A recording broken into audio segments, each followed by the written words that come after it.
ओम शांति। शिव बाबा को तुम्हारा कुछ नहीं चाहिए, कुछ नहीं चाहिए। तुम भल खाओ पियो पढ़ो रिफ्रेश होकर चले जाओ,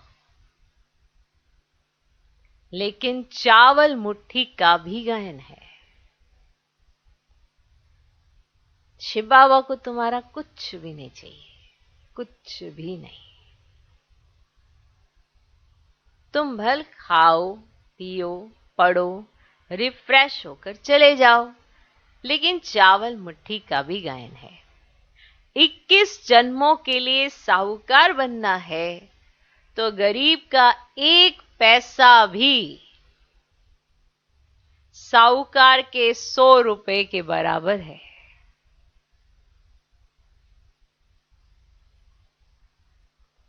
इक्कीस जन्मों के लिए साहूकार बनना है तो गरीब का एक पैसा भी साहूकार के 100 रुपए के बराबर है। गरीब ने लगाया एक पैसा, साहूकार ने लगाया 100 रुपया, दोनों एक बराबर हैं। गरीब की भावना भी लगाने की है ही एक पैसा, लगा दिया। साहूकार के पास है तो उसने 100 लगा दिया।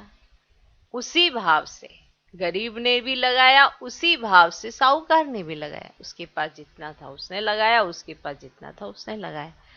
दोनों का भाव बराबर है तो दोनों की प्राप्ति बराबर है। धन का मूल्य मनुष्य आत्माएं देखती हैं, परमात्मा भाव का मूल्य जानता है।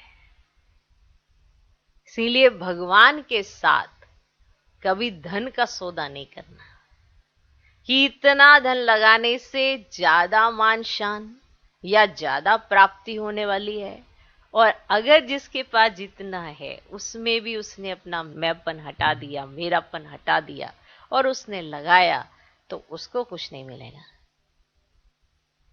यहां सारा खेल भाव और भावनाओं का है।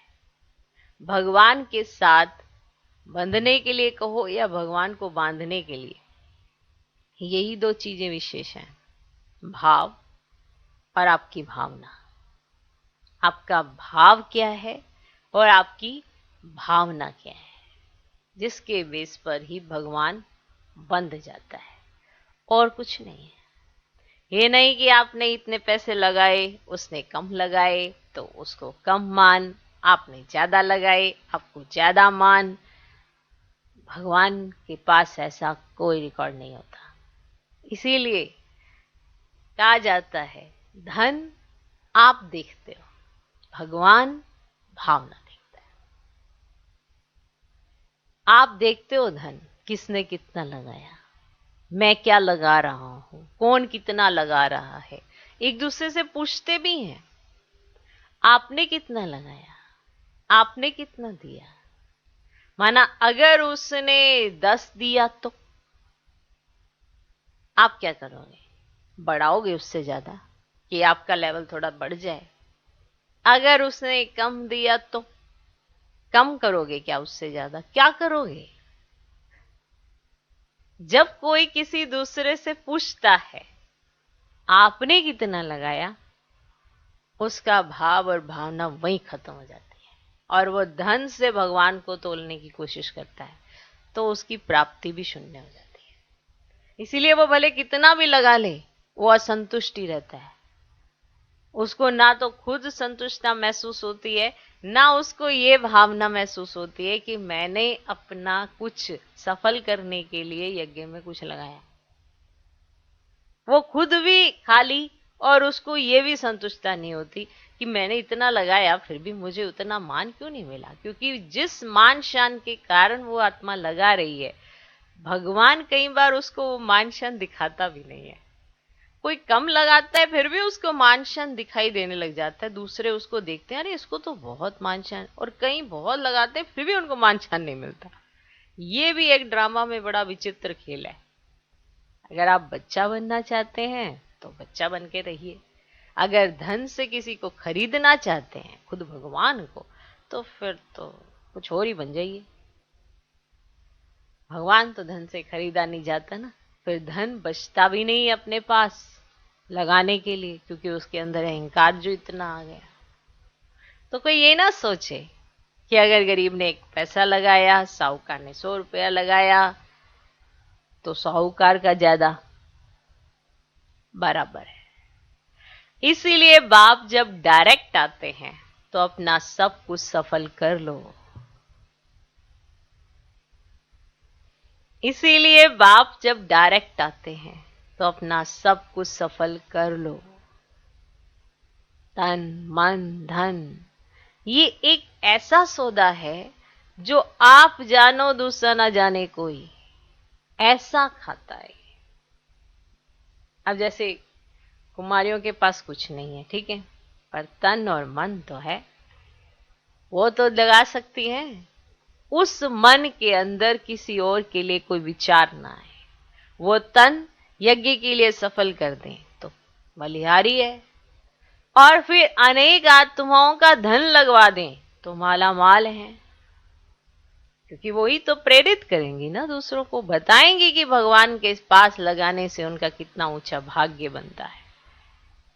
बस आप सोचो, मम्मा क्या लाई, मम्मा के पास तन और मन के सिवा तो कुछ था नहीं, धन तो था नहीं, पर मम्मा निमित्त बनी सबका धन सफल कराने के, सबको परमात्म परिचय कराने के। तो जब मम्मा ने ये किया तो विश्व की महारानी बन गई। ऐसे हमारी दादियां क्या लाई, क्या लाई, धन से कुछ नहीं लाई, अपने आप को लाई, अपना सर्वस्व दिया। उसके आधार पर क्या हुआ, अष्टरत्नों में आएंगी।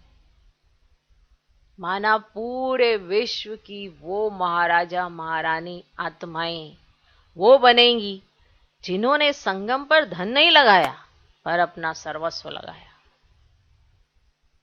अब आप सोचिए, कोई अगर धन से देखे कि मैंने धन लगाया तो मुझे बड़ी प्राप्ति होने वाली है, ये वो सौदा नहीं है। यहां पे सब कुछ डायरेक्ट होता है। जिस भाव और भावना से आप लगाते हो, उसी भाव और भावना से आप माला माल हो जाते हो।